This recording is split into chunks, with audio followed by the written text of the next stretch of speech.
পার্বত্য অঞ্চলে স্থিতিশীলতা ও শান্তি বজায় রাখতে যৌথ বাহিনীর অভিযান অব্যাহত রাখার কথা জানিয়েছেন বিজিবির মহাপরিচালক মোহাম্মদ আশরাফুজ্জামান সিদ্দিকী। বৃহস্পতিবার চট্টগ্রামের সাতকানিয়ায় বিজিবির ১০১তম রিক্রুট ব্যাচের প্রশিক্ষণ সমাপনী কুচকাওয়াজ অনুষ্ঠানের শেষে সাংবাদিকদের এ কথা বলেন তিনি।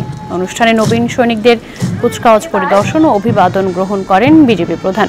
সীমান্তের অতন্ত্র প্রহরী হিসেবে সীমান্ত সুরক্ষা, চোরাচালানো, মাদক পাচার রোধ সহ আন্তঃসীমান্ত অপরাধ দমনে নিষ্ঠার সাথে দায়িত্ব পালনে নবীন সৈনিকদের নির্দেশ দেন তিনি। পরে গণমাধ্যমের বিভিন্ন প্রশ্নের জবাবে বিজিবি প্রধান জানান, অভ্যন্তরীণ সংঘাতের কারণে মিয়ানমার থেকে আসা গুলি সেন্ট মার্টিনের আশেপাশে পড়লেও তা বাংলাদেশের উদ্দেশ্য নয়।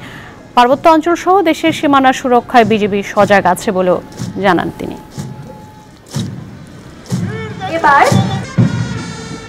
বান্দরবন অধ্যুষিত থানচি, রুমা এসব এলাকাকে সম্পূর্ণভাবে বিপদমুক্ত এবং জনসাধারণের জন্য সম্পূর্ণ নিরাপদ না করা পর্যন্ত এবং এই বিচ্ছিন্ন যে সন্ত্রাসী গোষ্ঠী তারা সম্পূর্ণভাবে এটা বন্ধ না করা পর্যন্ত যৌথ বাহিনীর অপারেশন চলমান থাকবে। বিজিবি যে কোনো মূল্যে দেশের অখণ্ডতা রক্ষা এবং সীমান্তে নিরাপত্তা রক্ষার জন্য বদ্ধপরিকর।